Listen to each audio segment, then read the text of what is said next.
Isang low pressure area o LPA at ang southwest monsoon o yung hanging habagat ang patuloy na magpapaulan sa malaking bahagi po ng ating bansa dito sa parte ng Luzon, Western Visayas ngayong araw po ng Huwebes ayon sa Pag-asa. Ang naturang LPA ay huling namataan yan sa layong 125 km east-northeast ng Apari, Cagayan at may medium chance na maging bagyo sa loob po yan ng susunod na 24 oras. Dahil dito asahan po ang mga kalat-kalat na mga pag-ulan at thunderstorms sa parte po ng Ilocos Region, Cordillera, Cagayan Valley at Aurora.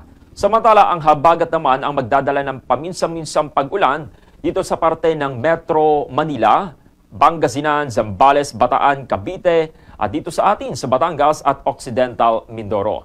Magiging maulan din sa parte ng Western Visayas at iba pang bahagi ng Luzon dahil pare po yan sa epekto ng LPA at ng umiiral na hanging habagat.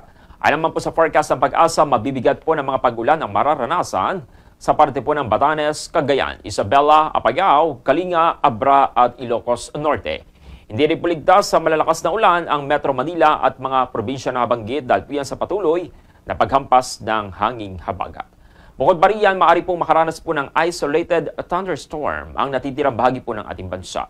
Para po sa ating mga kababayan sa Northern Zone, moderate ang hangin at alon, habang sa iba pang bahagi ng bansa, inaasahan po ang light to moderate winds at slight to moderate seas. Malala po na Pag-asa, mag-ingat sa posibleng pagbaha at pagguho ng lupa.